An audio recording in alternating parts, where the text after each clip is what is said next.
మన Bhainsa additional SP Avinash Kumar ఆధ్వర్యంలో CI Mallesh and తర్వాత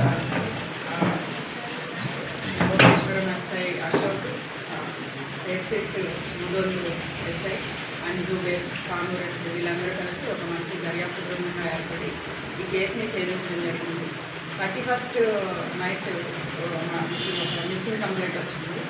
31st 8 నాడు ఏంటంటే వాళ్ళ అబ్బాయి వచ్చి కంప్లైంట్ ఇచ్చాడు. మా నాన్న నేను అక్కడికి వచ్చినాక ఆయన హైదరాబాద్ వెళ్ళిపోయాడు, తిరిగి మళ్ళా రాలేదు అనేసి మా కంప్లైంట్ వస్తే మిస్సింగ్ కేసు రిజిస్టర్ చేశాను.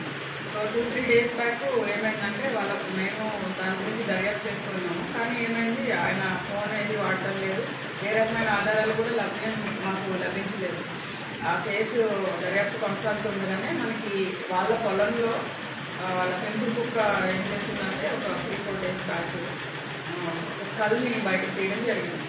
సో ఆ స్కల్ ఆధారంగా మన SP additional SP Bhainsa Avinash Kumar ఆ ప్లేస్ని సందర్శించారు ఇమ్మీడియట్గా.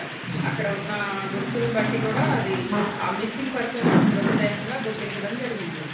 తర్వాత అక్కడ అన్ని లభించిన ఆధారాలను బట్టి దర్యాప్తు చేశారు. ఈ దర్యాప్తు బృందంలో మన ముదోల్ సిఐ మల్లేష్, తర్వాత Mudhol SI పెర్సిస్, Lokeshwaram SI Ashok and Kanuru SI Zubair వీళ్ళందరూ కూడా చాలా సమర్థవంతంగా పనిచేసి ఈ హత్య కేసుని ఛేదించడం జరిగింది. ఈ హత్యని వాళ్ళ కొడుకే చేశాడు అని ఇందులో గుర్తించడం జరిగింది.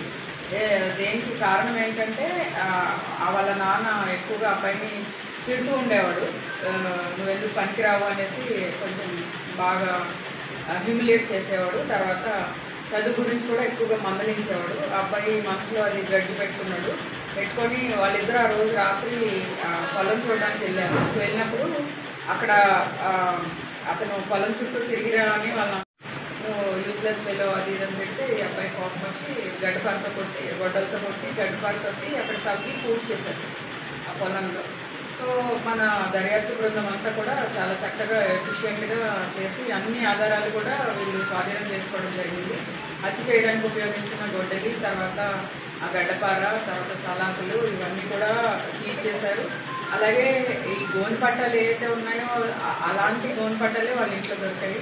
అలాగే ఈ మృతదేహాన్ని 2 గోను పట్టాల్లో పెట్టి తాడుతో కట్టారు. ఆ తాడు కూడా మనకి అక్కడ సీజ్ చేశారు. తర్వాత ఆ సేమ్ తాడు, కట్ చేసిన తాడు మనకి ఎవరైతే చనిపోయినారో వాళ్ళ ఇంట్లో కూడా దొరకడం జరిగింది.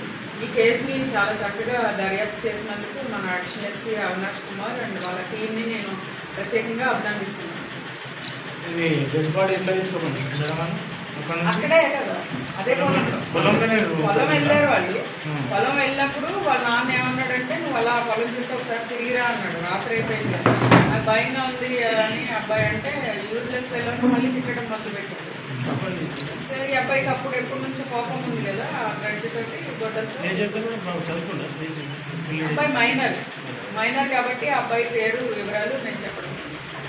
జూనియర్ జస్టిస్ యాక్ట్ ప్రకారం అతని మీద చర్య తీసుకోవడం జరుగుతుంది.